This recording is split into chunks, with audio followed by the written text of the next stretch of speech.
शांति। अज मिठा मिठा श्री बाबा ब्रह्मानंद द्वारा सेवंता मीठी मीठी बत्ती। बाबा सभिनि खां पहिरियों कहिड़ी ॻाल्हि ॿुधाईंदा आहिनि कि पंहिंजे पाण खे आत्मा सम्झो ऐं निराकार परमपिता परमात्मा जी यादि में वियो। परमात्मा बाप पाण आत्माउनि खे सम्झाइनि था कि ॾिसो तव्हां द्वापर युग खां मूंखे सॾु पिया करो न, मां पतित पावन आहियां।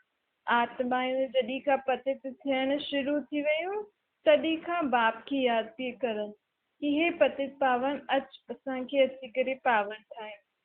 त हाणे उहो परम पिता परमात्मा पतित पावन आत्माउनि जो बाप जेके प्यार सां बाबा चईंदा आहिनि उहे सृष्टि ते आया आहिनि। पतित पावन सां गॾु उहो ग़रीब निवास बि आहे न। ग़रीब निवास अक्षर बि ज़रूरु लिखणो आहे। हिन समय सॼी दुनिया नर्क आहे न, ग़रीब बि ॾाढा आहिनि। सॼी सृष्टि ई ग़रीब आहे। हीअं न सम्झो रशिया अमेरिका कोई साहूकार आहे, न ॼाणंदा आहिनि हिननि जे पास जो कुझु बि अथनि उहो ॾाढो थोरो अथनि। स्वर्ग जे भेट में त हिन दुनिया में कंहिंखे कुझु आहे ई न। बसि सभी साधन वैभव इकट्ठा थी करे छॾनि त बि स्वर्ग जी भेट में कुझु बि न आहे।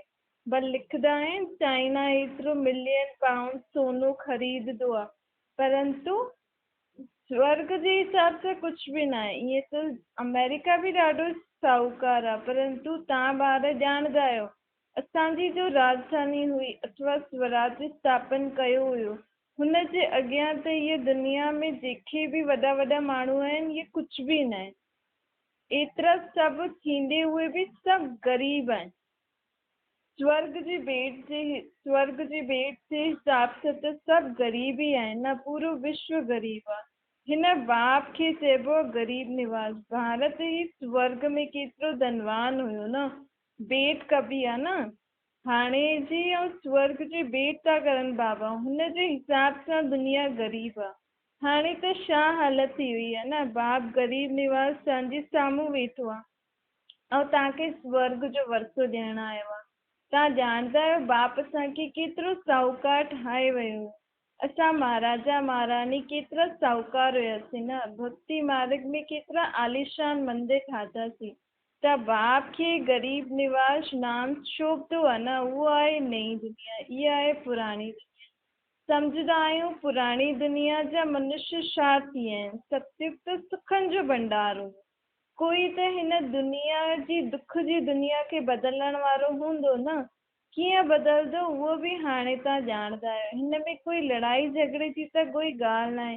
गीता में कृष्ण जो नाम लिखी छॾियो अथनि। दुनिया खे पलटाइण वारो कृष्ण त थी न सघंदो आहे। दुनिया खे पलटाइण वारो केरु आहे? परमात्मा।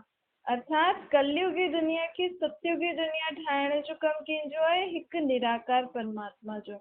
लेकिन उहो निराकार परमात्मा बिना शरीर जे कीअं दुनिया खे पलटाईंदो? त बाबा चवनि था कि मूंखे हिन सृष्टि ते अचिणो पवंदो आहे। ब्रह्मा जे शरीर जो आधार वठी करे हिन दुनिया खे नर्क खे स्वर्ग ठाहींदो आहे। लेकिन अकेलो ब्रह्मा बि कुझु बि न करे सघंदो आहे। हिन करे तव्हां सभिनि खे मददगार ठाहींदो आहे ताकि पूरी राजधानी स्थापन थिए न। हाणे त सम्झंदा आहियो बाप असांखे छा खां छा ठाहे वियो हुयो, हाणे वही उहो ई ठाहे थो। अर्थात कलयुगी मनुष्य खां सत्युगी देवता थो ठाहे। असां त कुझु बि न ॼाणंदा हुआसीं, बरोबर असां विश्व जा महाराजा महारानी हुआसीं। जॾहिं नाम ई आहे सोने जी दुनिया, गोल्डन एज, त उते सोनो ई सोनो हीरो ई हीरो हूंदो न। द्वारिका खे बि सोने जी चईंदा आहियूं। द्वारिका माना सॼो शहर सोने जो हूंदो। त ज़रूरु एतिरो अथाह धन हूंदो। ॿार इहे ॻाल्हियुनि खे घड़ी घड़ी वीचार कंदा त दिलि अंदरि ख़ुशी थींदी कि हा बरोबर असां उन दुनिया में वञण लाइ बाबा असांखे तयार थो करे। तव्हां ॼाणंदा आहियो इहे लड़ाई बि दुनिया में ज़रूरु लॻंदी, तॾहिं त पुराणी दुनिया ख़तमु थींदी ऐं हिते ई नई दुनिया स्थापन थींदी। लड़ाई छो लॻंदी? पुराणी दुनिया खे ख़तमु करण लाइ, छो जो हिते ई नई दुनिया स्थापन करणो। जीअं ॾिसो दिल्ली पुरानी हुई, हाणे नई ठाही अथनि, परंतु तव्हां ॼाणंदा आहियो इहा सॼी दुनिया कब्रिस्तान आहे। पोइ इहो परिस्तान ठहींदो।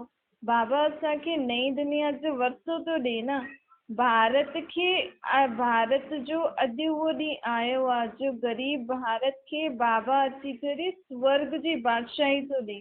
नई दिल्ली त हिते थी न सघंदी आहे, पर माण्हू केतिरो बि नयो ठाहे, लेकिन सत्युग जे हिसाब सां त ही दिल्ली पुराणी आहे न। नई दुनिया में नई दिल्ली हूंदी। केरु थो ठाहे? परमात्मा। छो जी नई दुनिया में दुनिया काथे हूंदी, माण्हू काथे रहंदा? दिल्ली जे आसपास जे एरिया में ही माण्हू पहिरियों पहिरियों रहंदा। हुते ही लक्ष्मी नारायण जो राज्य हूंदो ऐं हुननि जी पूरी राजधानी बि हुन ई एरिया में रहंदी। बाक़ी कोई बि खंड न हूंदो। गांधी जी बि चईंदा हुया न, अथवा हाणे बि सभी माण्हू चईंदा आहिनि ॾाढा सारा कि असांखे परमात्मा राम जो राज्य खपे। त इहे सम्झाइणो ज़रूर आहे कि जॾहिं परमात्मा राम जो राज्य हुयो तॾहिं हिन सृष्टि ते रावण जो राज्य न हुयो। चईंदा आहिनि फलानो स्वर्ग पधारो, त ज़रूर हाणे कहिड़ी दुनिया आहे? नर्क ई आहे न। त स्वर्ग काॾे वियो? स्वर्ग बि हिन ई दुनिया में हुयो, हाणे न आहे। वरी खां इहा दुनिया ख़तम थी करे स्वर्ग जी दुनिया स्थापना थी थिए। स्वर्ग में इहे अक्षर न चईंदासीं। हिते जीअं स्वर्ग खे यादि कंदा आहियो उहो ई हाणे बाप खे यादि करो। छो जी बाप खां जॾहिं आत्मायूं शक्ति वठंदियूं तॾहिं ई आत्मायूं बि पावन थी वेंदियूं ऐं इहा पूरी सृष्टि बि पावन थी वेंदी। ऐं हिन ई सृष्टि ते कहिड़ी दुनिया अची वेंदी? सत्युगी स्वर्ग अची वेंदो। कोई बि मर्दो आहे त चईंदो आहे न कि हेवनली अर्थात स्वर्ग में पधारो। हाणे स्वर्ग में धर्म कहिड़ो हूंदो? स्वर्ग में तो देवी देवता धर्म हूंदो न। पोइ कोई बि अगरि शरीर छोड़े तो कोई बि धर्म वारो त उहो स्वर्ग में कीअं वञी सघंदो आहे? स्वर्ग में त सिर्फ़ु आदि सनातन देवी देवता धर्म वारा ई वञी सघंदा आहिनि। गॉड फादर ही हेवन स्थापन कंदो आहे न। तव्हां ॾिसंदा आहियो कि वेठो केॾो साधारण रीति आहे। ड्रामा जे राज खे तव्हां ॼाणंदा आहियो न। जो सीन जंहिं समय हली उहो 5000 साल बाद वापसि खां हुन ई समय ते उहो ई ॻाल्हि थींदी। ये ड्रामो रिपीट थींदो रहंदो आहे न। 5000 वर्ष खां पोइ रिपीट थींदो ई रहंदो आहे। क्राइस्ट खे क्रॉस ते चढ़ाईंदा आहिनि। पास्ट थी वियो, लेकिन वरी 5000 साल खां पोइ हुन ई समय ते क्राइस्ट खे क्रॉस ते चढ़ाईंदा। क्रिश्चियन धर्म हाणे सत्य त्रेता में न हूंदो। पोइ द्वापर में पंहिंजे समय ते सभु पंहिंजो पंहिंजो धर्म स्थापन कंदा। पंहिंजा धर्म स्थापक पंहिंजो अची करे धर्म स्थापन कंदा। छो जी हाणे जी दुनिया खां पोइ सत्युग में कोई धर्म हूंदो ई न। लेकिन सृष्टि ते त सभिनि धर्मनि जो पार्ट आहे न, क्योंकि सृष्टि हिकु कल्प वृक्ष जे समान वॾी थींदी रहंदी आहे। सृष्टि हिकु घर जीअं आहे।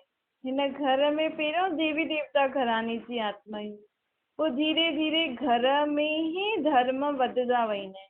हाणे हिन घर में सभु धर्म अची विया आहिनि सृष्टि रूपी घर में। तॾहिं दुनिया में शोर शराबो, दुख, अशांति, लड़ाई झगड़ो आहे। त हाणे असां आत्माउनि जो बाप अची करे वापसि खां सृष्टि ते हिकु धर्म जी स्थापना कराए हिन दुनिया में सुख शांति जी स्थापना थो करे। बाबा चवनि था मां वरी खां 5000 वर्ष पोइ आयो आहियां, तव्हांखे राजयोग जी शिक्षा थो ॾियां। राजयोग जी शिक्षा सां आत्मा राजा ठही वेंदी आहे। जंहिंसां आत्मा खे पंहिंजी सर्व शक्तियूं गुण अची वेंदा अथसि। आत्मा खे सर्व प्राप्ति थी वेंदी अथसि परमात्मा सां। त आत्मा सत्य त्रेता में वञी राज्य कंदी आहे पंहिंजे शरीर ते। शरीर जे ज़रिए आत्मा पंहिंजो सॼो कर्म कंदी आहे, त राजा ई थी वई न। ऐं पोइ हुते त ॿियो बि जेतिरो आत्मा शरीर ते कंट्रोल रखी करे हलंदी ओतिरो हुनखे सत्युग में उच्च पद मिलंदुसि। त बाबा चए थो मां तव्हांजो टीचर ठही करे हाणे तव्हांखे शिक्षा थो ॾियां न। टीचर चईंदा आहिनि कि मां तव्हांखे अची करे सृष्टि जे आदि मध्य अंत जो राज थो ॿुधायां। ये नॉलेज सिवाय परमपिता परमात्मा जे कोई ॾेई नथो सघे। इहे ॻाल्हियूं शास्त्रनि में थोरी आहिनि। छो जी इहे कोई सम्झी न सघंदा आहिनि कि दुनिया कीअं वधंदी आहे। छो जी ॾिसो, पहिरियों दुनिया में जीअं बि आत्मायूं ईंदियूं आहिनि उहे त भुलिजदी वेंदियूं आहिनि न, ख़ुदि खे ई भुलिजदी वेंदियूं आहिनि। ऐं बाक़ी धर्म त पोइ द्वापर युग खां आया। त उन्हनि त पहिरियों जी दुनिया ॾिठी न कि छा थियो हुयो हिन दुनिया में। त हिन दुनिया जी आदि मध्य अंत जो राज सिवाय परमात्मा जे ॿियो कोई ॿुधाए ई न सघंदो आहे, छो जी उहो ई हिन चक्कर में न ईंदो आहे, लेकिन हुनखे हिन चक्कर जो सभु कुझु पतो अथसि। छो जी उहो कॾहिं पुनर्जन्म में न ईंदो आहे। आत्मा पुनर्जन्म में ईंदी आहे त हुनजी शक्तियूं गुण स्मृति आदि ख़तम थींदी वेंदी अथसि। त परमात्मा त सदैव मथे रहंदो आहे, त हुनखे त सभु पतो अथसि कि सृष्टि में आदि में छा हुयो, मध्य में छा हुयो, हाणे अंत खां पोइ हिन में छा थियण वारो। हिन करे परमात्मा ई अची करे पाण खे सभु कुझु ॿुधाईंदो आहे न। तव्हां ॿार ॼाणंदा आहियो कि असां वरी खां स्वर्ग स्थापन करण जे लाइ परमात्मा जा मददगार ठहिया आहियूं। हिन में कोई लड़ाई झगड़े जी ॻाल्हि कोन्हे। असां स्वर्ग जी स्थापना शक्ति सां था करूं। परमात्मा जेकी आत्माउनि खे शक्ति थो ॾे पावन ठहिण जी, शुद्ध ठहिण जी, हुन शुद्धता जी शक्ति सां ये पूरी दुनिया वापसि खां स्वर्ग थी ठहे, त सुख शांति वारी दुनिया थी थिए। जॾहिं स्थापन ई सुख शांति वारी दुनिया करणी आहे त पोइ लड़ाई झगड़े सां थोड़ी कंदासीं। अगरि लड़ाई झगड़े सां कंदासीं त हुन ॿिए राज्य में बि लड़ाई झगड़ो हूंदो, उहो ई संस्कार खणी करे हुन धर्म में वेंदासीं। लेकिन पाण खे त परमात्मा जी शक्ति सां हिन दुनिया खे स्वर्ग ठाहिणो आहे, ताकी पाण जॾहिं स्वर्ग में वेंदासीं त हुन में पंहिंजी शक्तियूं हूंदियूं, पाण खे शुद्ध पवित्र शक्तियूं हूंदियूं। ऐं भॻवानु कोई हिंसा थोड़ी सेखारींदो आहे, भॻवानु त शांति पूर्वक कर्म करणु सेखारींदो आहे न। हिन करे भॻवान जो कमु, भॻवान जो धर्म जेको स्थापन थो थिए उहो बि ॾाढी शांति पूर्वक ऐं गुप्त रीति थो थिए। छो जी आत्मा बि नज़र नथी अचे, परमात्मा बि नज़र नथो अचे, लेकिन आत्मा गुप्त वेही करे परमात्मा खे यादि करे पंहिंजे अंदरि शक्तियूं भरे थी, त गुप्त ई कमु थिए थो न। कंहिंखे पतो थोड़ी थो लॻे कि इहे सभु कंहिंखे था यादि करनि अंदरि ई अंदरि। छो जी परमात्मा त ॾिकंदो बि न आहे भई कि असां हुनजी मूर्ति रखी करे हुनखे यादि करूं न। सिर्फ़ु पंहिंजे पाण खे भ्रुकुटी जे विच में आत्मा सम्झणो ऐं परमात्मा खे निराकार रूप में यादि करणो आहे। इन सां पाण आत्मा ई बि शुद्ध थी वेंदासीं ऐं पूरी दुनिया बि शुद्ध थी वेंदी। बाबा असांखे डबल अहिंसक ठाहींदो आहे। डबल अहिंसक अर्थात आत्मा कोई बि प्रकार जी हिंसा न कंदी आहे, न काम कटारी हलाइण जी हिंसा, न हथ पेरनि सां लड़ाई झगड़ो करण जी हिंसा। त डबल अहिंसक बाप पाण खे ठाहे थो, पोइ सत्युग में पाण डबल सिताश ठहींदासीं। पाण खे रतन जड़े ताज बि हूंदो, लाइट जो ताज बि हूंदो। छो जी हाणे पाण बिना लड़ाई झगड़े सां ये सभु ॻाल्हियूं पंहिंजे अंदरि जीवन में धारण था करूं, पंहिंजो राज्य स्थापन था करूं। ॾिसो भॻवान वाचे आहे न, काम आहे शत्रु आहे, हिन ते जीतणो आहे, तॾहिं दुनिया में पवित्रता ईंदी। टाइम त लॻंदो, लेकिन अंदरि दृढ़ संकल्प त करे आत्मा की हा मूंखे हीअं ठहिणो आहे, तॾहिं त परमात्मा हुनजी मदद करे सघंदो न। भारत में त माण्हू केॾो लड़ाई झगड़ा कंदा आहिनि न भारत खे बचाइण लाइ, परंतु बाबा चए थो कि असां बि हिन पूरी दुनिया खे रावण खां मुक्त था करूं, लेकिन असांजी गुप्त लड़ाई आहे। असांजी कोई हाथ पांव वारी लड़ाई न आहे। असां पंहिंजी बुराइनि जे मथां विजय था प्राप्त करूं। असांजी लड़ाई आहे कि असां अंदरि आत्मा इहे चाहे थी कि मां हाणे बुरा स्वभाव संस्कार विकार आदि छॾां, लेकिन दुनिया वारनि जी हवा ऐं संस्कार स्वभाव चईंदा आहिनि ॿिया दुनिया वारा कि तव्हां इहे करो, त अंदरि ई अंदरि आत्मा जी युद्ध हलंदी आहे कि मां सुठो कर्म करां ऐं ॿिया चईंदा आहिनि बुरो कर्म करो। त इहे गुप्त लड़ाई आहे, लेकिन परमात्मा जी शक्ति सां त आत्मा उहो ई वापसि ठही वेंदी। गुण संपन्न, 16 कला संपूर्ण निर्विकारी, अहिंसक, मर्यादा पुरुषोत्तम। बाबा चवनि था ॾिसो तव्हां आहियो शिव जी शक्ति पांडव सेना। भॻवान बि अची करे सेना ठाती अथई, बंदरनि जी सेना न ठाती अथई। तव्हां पहिरियों बंदर लाइक़ हुयो, पर मनुष्यनि जी जहिड़ो शक्ल हुई, लेकिन सीरत बंदरनि जी हुई। हाणे अहिड़े ई बंदरनि जहिड़े आत्माउनि खे मां अची करे सेना ठातो आहे। तव्हांखे बंदर लाइक़ खां मंदिर लाइक़ थो ठाहियां। और हिन दुनिया खे बि स्वर्ग तो ठाहियां न, दुनिया खे बि मां मंदिर जीअं तो ठाहियां। हिते त अलॻि अलॻि मंदिर ठाहे रखिया अथनि, लेकिन सत्युग में त चैतन्य मंदिर हिकु ई हूंदो, जिते सभु देवी देवता निवास कंदा। लेकिन हुते कोई हिक ॿिए जी पूजा आदि न कंदा, ॾाढो सुख शांतिमय जीवन जींदा। तव्हां हाणे त्रिकालदर्शी ठहिया आहियो न, तव्हांखे पूरी सृष्टि जे आदि मध्य अंत जो ज्ञान अथव। ये सभु ॻाल्हियूं पाण खे परमात्मा वा ब्रह्मा मुख सां ॿुधाए थो। ॾिसो चईंदा आहियूं न, नंढे मुख सां वॾी ॻाल्हि कंदा आहिनि। मुख त नंढो आहे लेकिन ॻाल्हियूं ॾाढी वॾी वॾी थो करे, पाण दुनिया में इहे चईंदा आहिनि न। लेकिन ये कहावत कंहिंजे लाइ आहे? परमात्मा जे लाइ। छोजी परमात्मा ज्ञान जो सागर आहे, हुनखे केतिरो ज्ञान अथसि, लेकिन उहो एॾो वॾो ज्ञान, एॾी सर्व शक्तियां गुण ऐं एॾी वॾी दुनिया, सुख शांति जी दुनिया परमात्मा स्थापन थो करे, ऐं हुनजे लाइ ज्ञान कहिड़े शरीर में अची करे थो ॾे, कलयुगी साधारण शरीर में अची करे। त मुख त ॾाढो नंढो आहे, लेकिन परमात्मा जी ॻाल्हियूं ऐं प्लान केॾो वॾो अथसि कि मूंखे अहिड़ी दुनिया ठाहिणी आहे। माण्हू त हिकु पंहिंजो घर, सम्झो शहर बि सोचो, इहे ठाहिण जी प्लानिंग कंदा आहिनि, लेकिन हिकु त भॻवान खे पूरी दुनिया ई नई ठाहिणी आहे। एतिरो वॾो प्लान परमात्मा कहिड़ी साधारण मुख सां उच्चारे करे पाण खे ॿुधाए थो, त थी वई न वॾी ॻाल्हि, नंढे मुख सां भॻवान अची करे पाण खे ॿुधाईंदो आहे। बाबा चईंदो आहे, मां बेहद जो बाप आहियां न, विश्व जी सर्व आत्माउनि जो कल्याण करण लाइ मूंखे सृष्टि ते अची करे हिन शरीर जो लोन वठिणो पवंदो आहे, ऐं हिन जे मुख द्वारा ई मां सभिनि खे ज्ञान ॾींदो आहे कि कीअं तव्हां पंहिंजे जीवन में सर्व दुखनि खां मुक्त सुख शांति वारो जीवन जियो। त परमात्मा जहिड़ी वॾी शक्ति त ॿी कोई आहे ई न, परंतु परमात्मा खे बि कलयुगी शरीर में अचिणो पवंदो अथसि। छोजी हुनजा ॿार हिन समय दुखी आहिनि न, त कीअं अची करे, हिते त कोई देवी देवताउनि जहिड़ो शरीर मिलंदो ई न, सभिनि आत्माउनि जो पतित शरीर आहे न, हिन करे भॻवान अची करे कलयुगी दुनिया में पतित शरीर में अची करे पाण खे एतिरो ऊंचो ज्ञान ॾींदो आहे।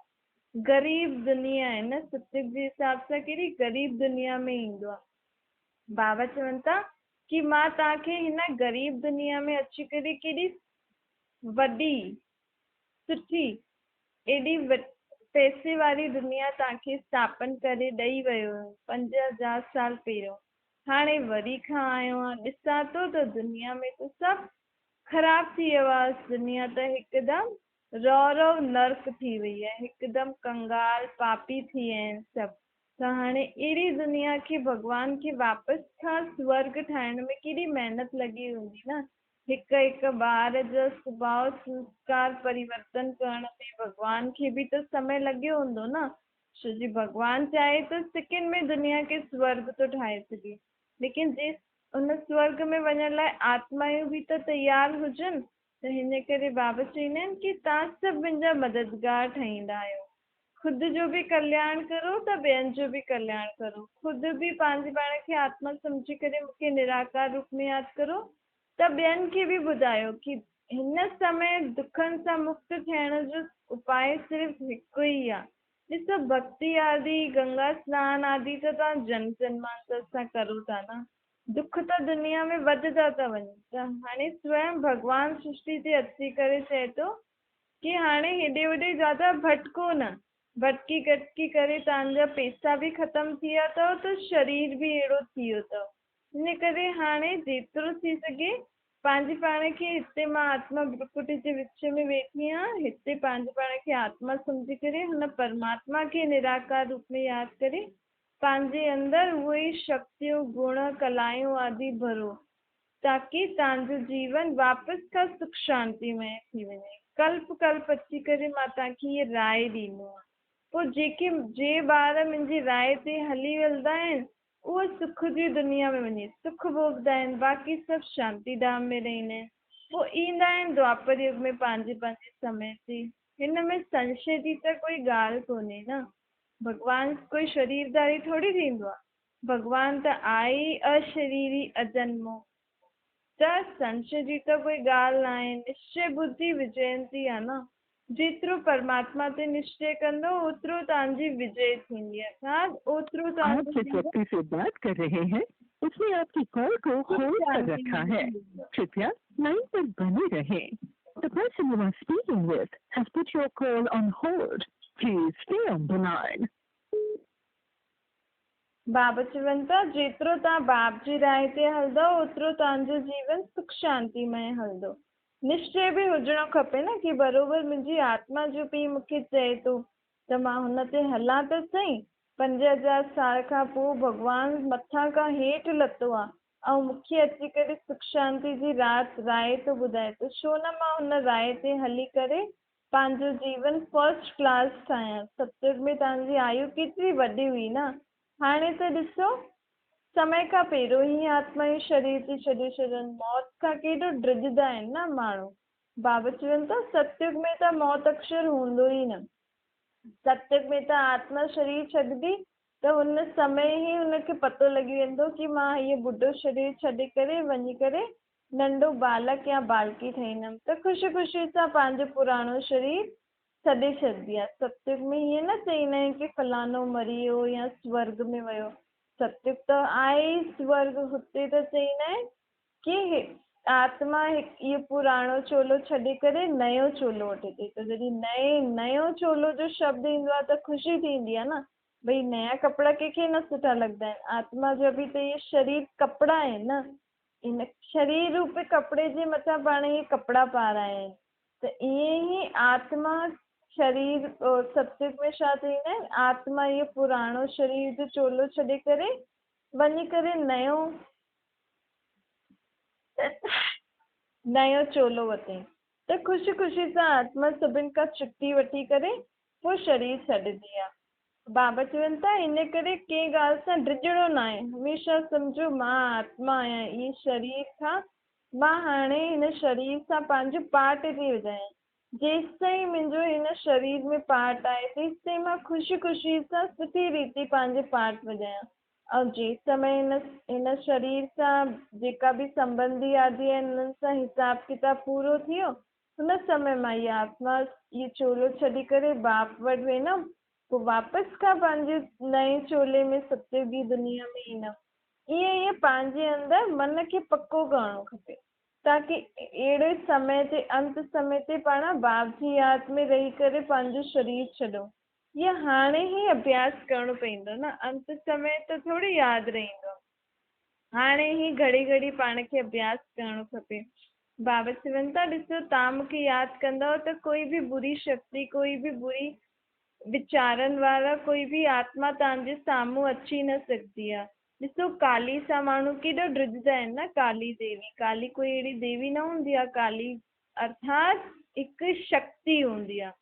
जे शक्ति जे अॻियां आसुरी शक्ति ठहरे न सघंदी आहे। त पाण खे बि परमात्मा खे यादि करे एतिरो शक्तिशाली ठहिणो आहे कि दुनिया जी कोई बि बुरे स्वभाव संस्कारनि वारी आसुरी ॻाल्हि पंहिंजे अॻियां ठहरे न सघे।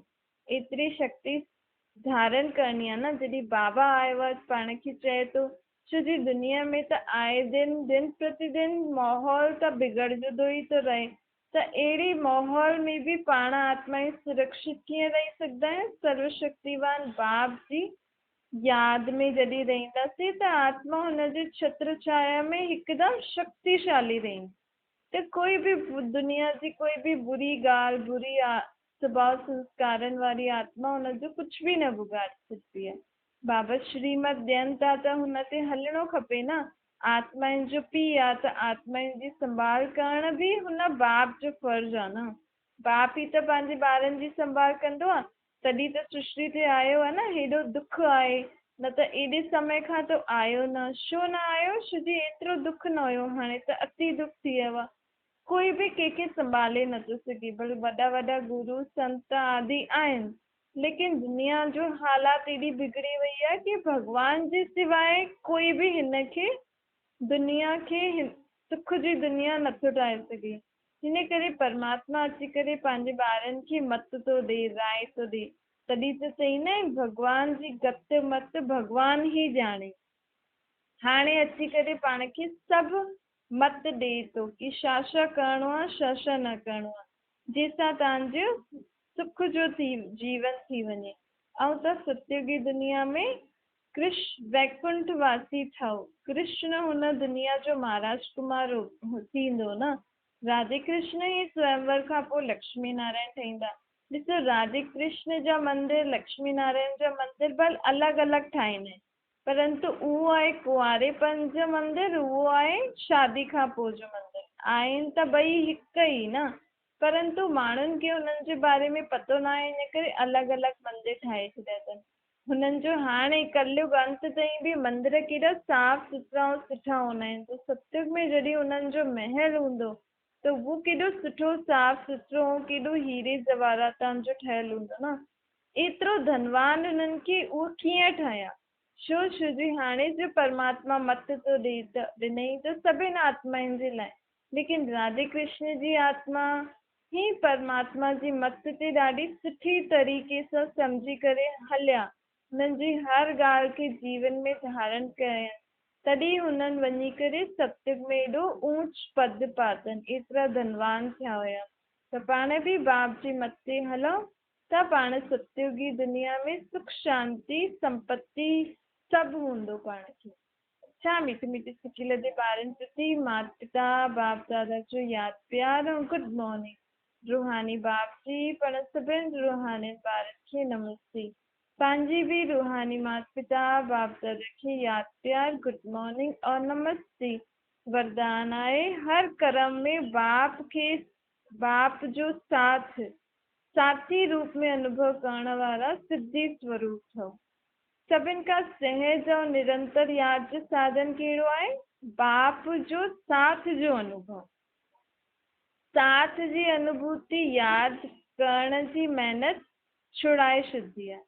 जॾहिं साथ आहे त यादि रहंदी न, लेकिन साथ हाणे सिर्फ़ु साथ न रखिणो आहे, हुनखे साथी अर्थात मददगार बि ठाहिणो आहे। ॾिसो, पंहिंजे हर कर्म में पंहिंजे जॾहिं बि कोई कर्म करो त परमात्मा खे साथी ठाहे करे करो। अर्थात हर कर्म हुन सां पुछी करे विच में कर्म जे विच में बि परमात्मा सां अंदर ई अंदर ॻाल्हाईंदा रहो कि हाणे छा करूं। हाणे बसि तव्हां रोटी था ठाहियो, भाॼी था ठाहियो, ॿाहिरि आहियो, दुकानदारी धंधो था करो, त जीअं परमात्मा खे हर कर्म में तव्हां मददगार ठाहींदा न कि हाणे हिन खां पोइ कीअं करूं, हिन खां पोइ, त उहो तव्हां सां गॾु सदा ई रहंदो। त हुन समय पोइ पाण खे यादि करण जी ज़रूरत न पवंदी, छो जी साथी आहे, साथी ठही करे कमु थो करे त घड़ी घड़ी थोरी यादि कंदासीं।